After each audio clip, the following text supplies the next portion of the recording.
Y voy a empezar de más lejos a más cerca. Voy a empezar por Mireia Montes, desde Baltimore, en Estados Unidos. ¿Qué tal, Mireia? ¿Cómo estás? Hola, buenas.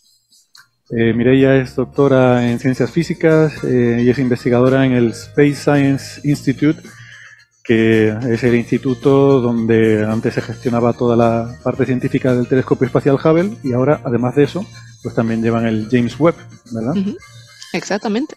Bueno, nos quedamos todos muy flipando, pero no muy sorprendidos, cuando vimos estos días en Nature Astronomy que aparece un artículo, lo que se llama un artículo de revisión. O sea, suelen ser artículos Ujú. que se encargan a un investigador de mucho prestigio para dar no hablar de su propia investigación, sino un poco hacer una revisión del estado del campo del que va a hablar, ¿no? Y esto, bueno, tanto en los congresos como en este caso en la revista, y sobre todo una revista tan prestigiosa como Nature Astronomy, pues, hombre, es algo muy importante y de mucho prestigio. Pero bueno, en fin, tratándose de Mireia, una persona que ha estado ya un par de veces en Coffee Break, pues era cuestión de tiempo, tenía que pasar tarde o temprano. Exactamente. De hecho, después de haber estado un par de veces en Coffee Break, Ya está. realmente se hace difícil encontrar nuevas metas y cosas más arriba, pero bueno, Ya, esto no está mal. es Coffee Break y premio Nobel. Ya, sí, sí, No hay nada en medio. no hay mucho más en No medio. hay otra opción. Bueno, el artículo seguro que está muy bien, pero yo no me lo he podido leer. ¿Nos lo puedes resumir? Hombre, a ver, es difícil de resumir porque es largo.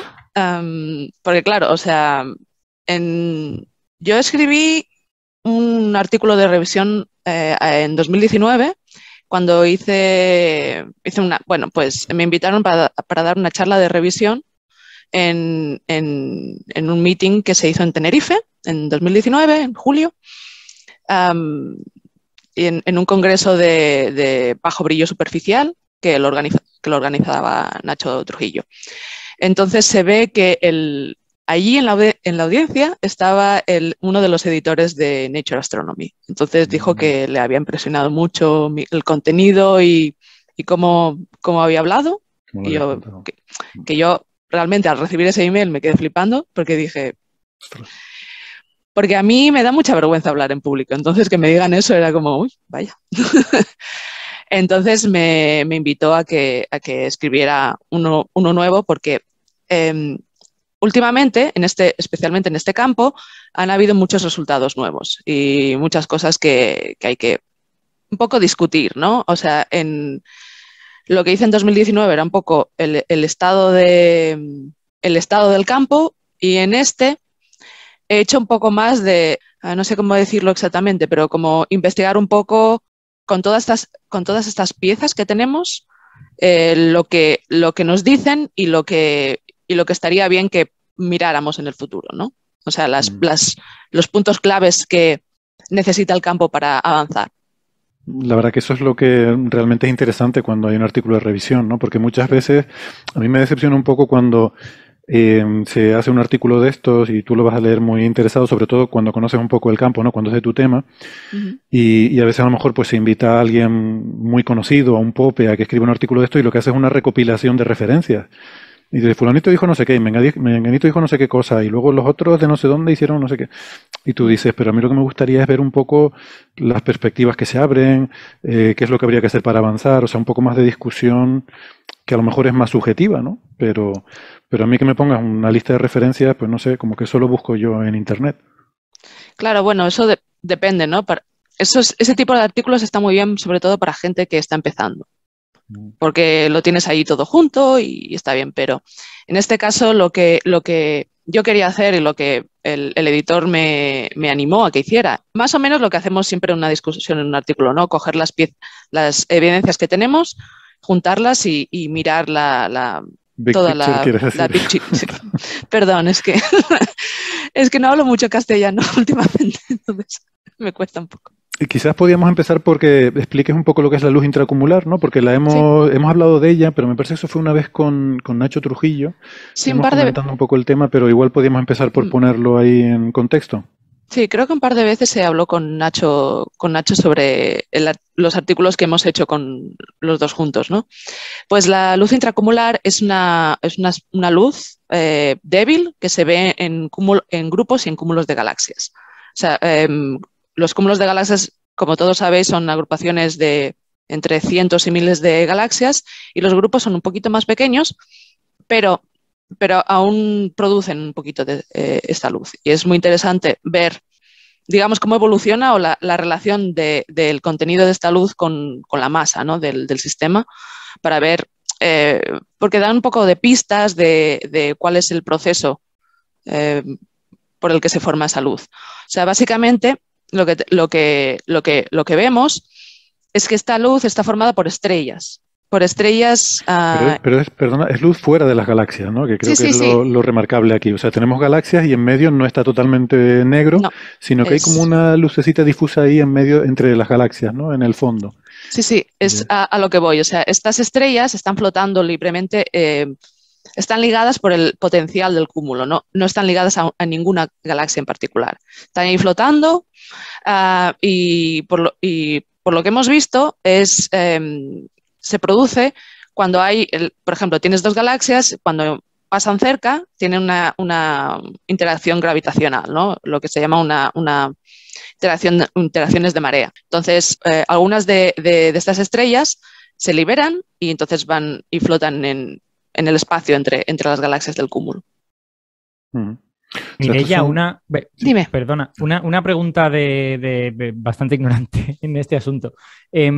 ¿Hay una contribución a esa luz intracumular de luz que viene de las galaxias y que es dispersada por el gas intergaláctico, o ese gas es tan tenue que eso es despreciable en comparación?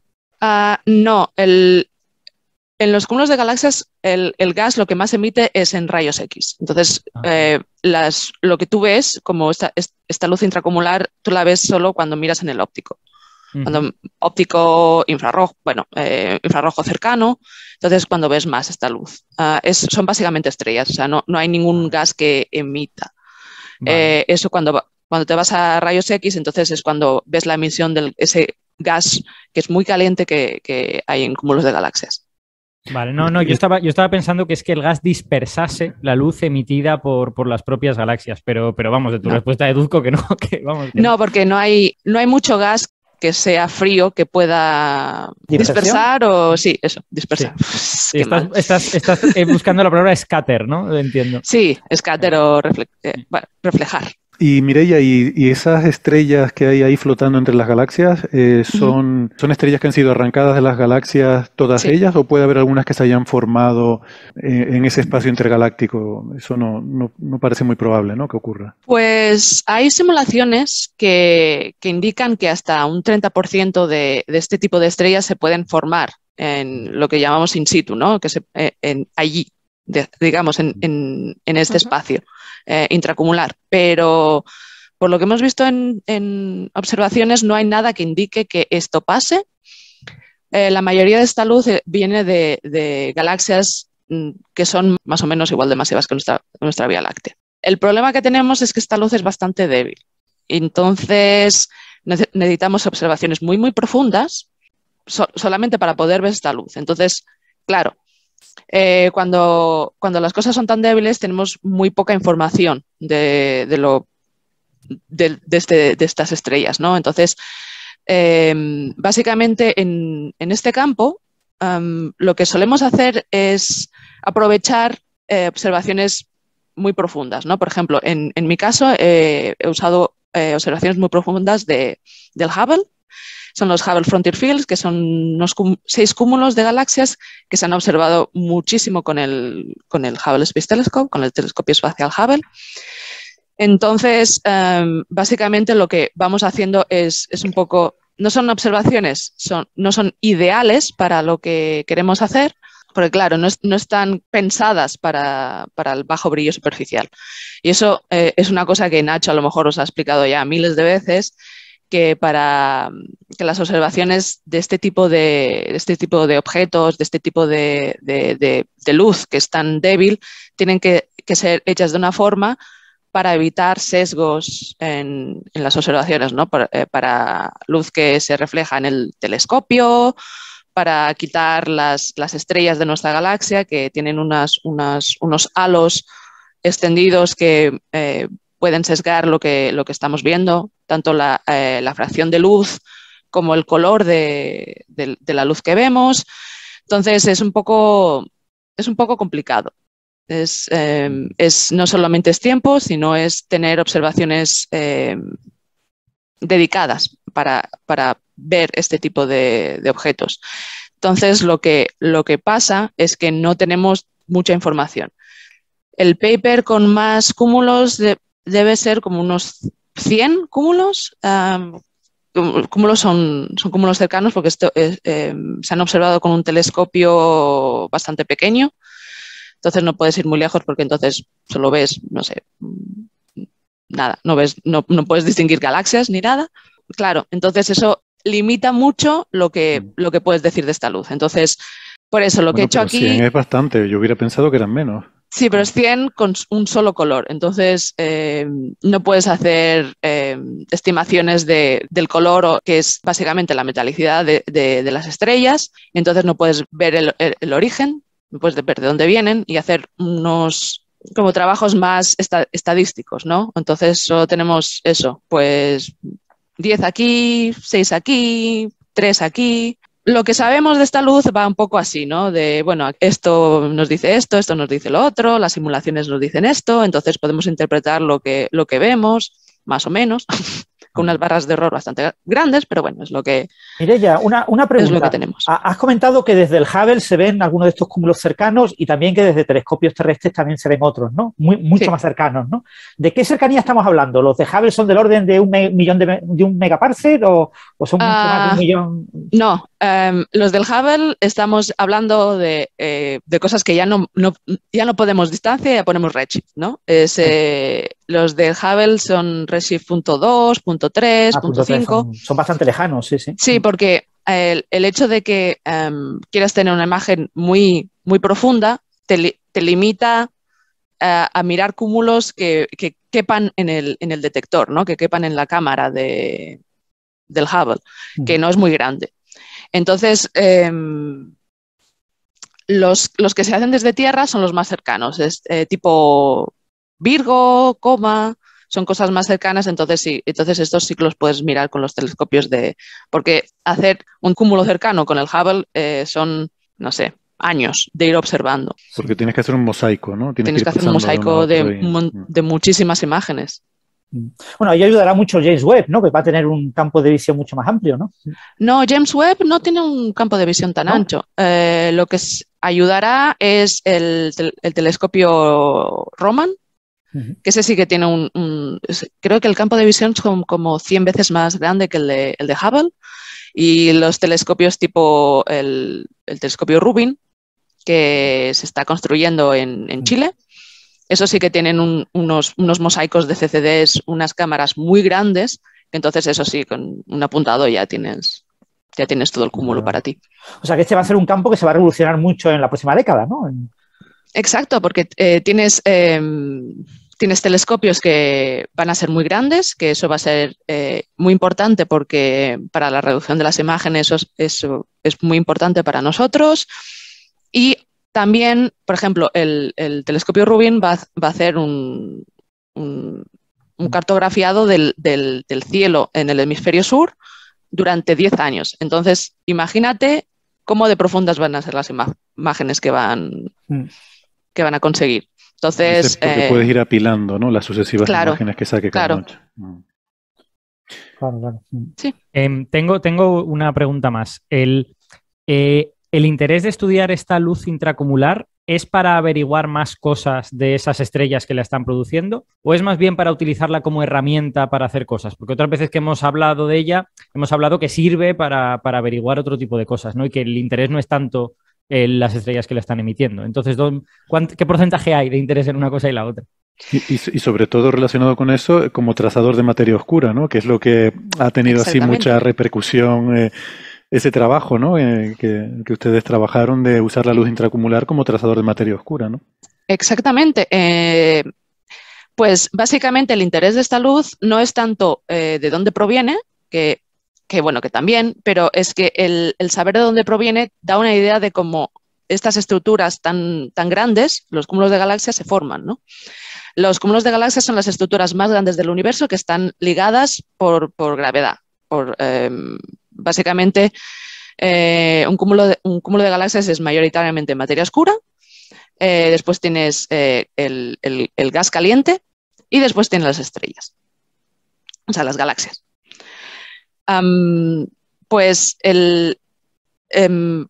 cómo se forma esta luz nos da pistas sobre cómo se van estos cúmulos agregando, ¿no? Porque lo que sabemos es que la estructura en el universo se forma va desde más pequeñita a más grande, ¿no? Va comiendo estructuras más pequeñas. Entonces, el saber, entonces aquí en la luz intracumular digamos que tenemos ¿cómo se llama? Como un documento de todas las interacciones que han sucedido hasta ahora. Entonces podemos dar pistas de cómo esto ha sucedido, ¿no? Con el tiempo. Y también hay una característica muy peculiar. O sea, esta luz es bastante más extendida que las galaxias en el cúmulo. Y esta luz, como he dicho antes, no está ligada a ninguna galaxia, no está ligada a, por ejemplo, si la galaxia está rotando o no está rotando. Está ligada al potencial del cúmulo, sigue la gravedad del cúmulo, ¿no? Que es básicamente la materia oscura del cúmulo. Entonces, lo que vimos hace un par de años es que básicamente esta luz traza muy bien la distribución de materia oscura en cúmulos de galaxias.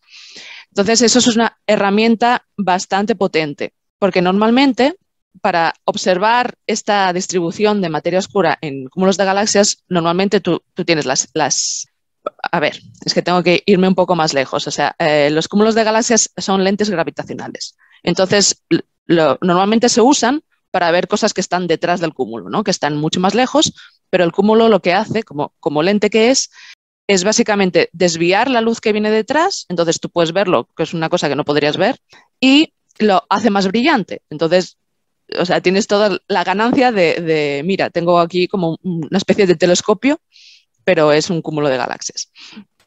Entonces, eso te da una idea de cómo se distribuye la materia oscura en el cúmulo.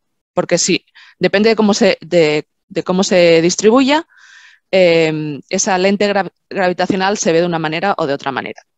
Y cómo se distribuye la materia oscura en cúmulos de galaxias da una idea de qué es la materia oscura, que es una cosa que aún no tenemos ninguna idea.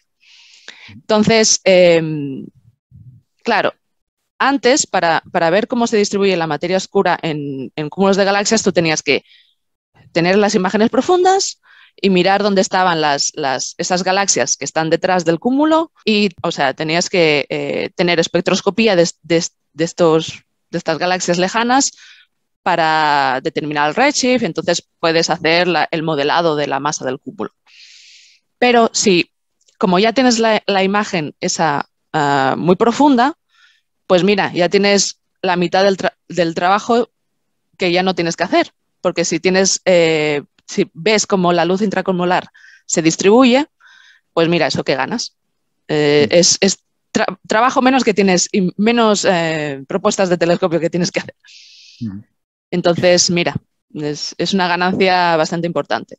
Y es una cosa que ya se ha utilizado hay un artículo en simulaciones que ha visto una cosa que se llama el radio de splashback, que es básicamente un radio motivado de dónde se acaba el cúmulo, ¿no?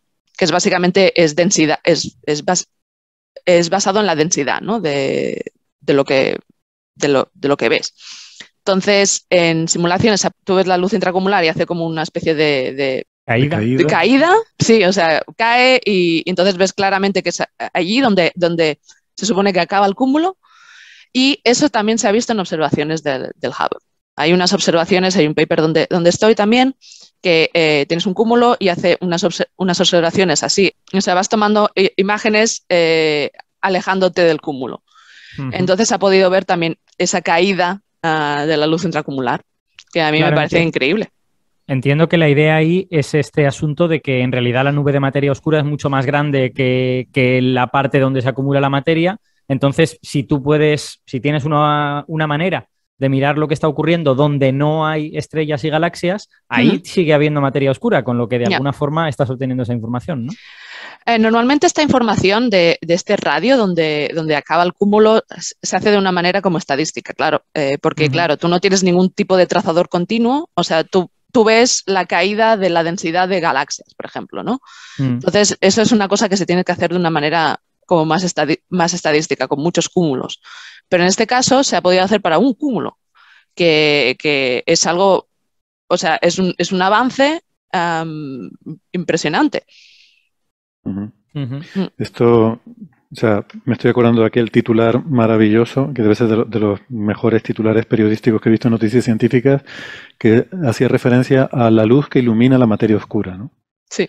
Esta luz que nos permite ver la materia oscura. Sí, en una de las figuras del artículo, Mireia, aparece una correlación así como bastante lineal entre la luz intracumular y el brillo de la galaxia más brillante, ¿no? Del cúmulo, ¿no? Era la figura, estoy hablando de la figura 4, aparece una curva BCG más ICL fraction respecto a la longitud, a la masa del halo. Sí. Pero, claro, eso discuto en el paper, que básicamente lo que nos está diciendo es que hay esa correlación que ves, es que hay más masa en los satélites. O sea, tienes más satélites, evidentemente, claro. que en al tener un mayor halo, sistemas pequeños. Mayor halo de materia oscura, tiene más satélites, claro. Exactamente, sí. Vale. Cuanto el sistema más grande, pues ya tienes más masa fuera de lo que es la galaxia central y la luz intracumular. Muy bien, pues Mireia, enhorabuena por este artículo. La verdad que es un reconocimiento muy importante. Y nada, pues nos alegramos mucho. Muchas gracias por venir a contarlo.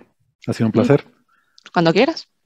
Nos vemos pronto y que vaya todo bien con el James Webb, que ya hemos visto que ya está todo bien alineadito, los 18 Sí, ya ¿no? está. Ahora se ve todo claro y ya es cuestión de hacer ciencia, ¿no? Sí. Bueno, todavía queda un tiempo, ¿no? Más bueno, hay que calibrar cosas, pero bueno, sí, casi. Hacer café, Perfecto. Básicamente. Hacer mucho café.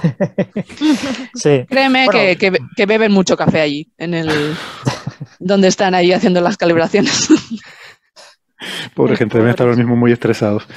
Pues bueno, pues gracias Mireia, hasta la próxima. Venga, hasta la próxima. Muchas gracias. Chao.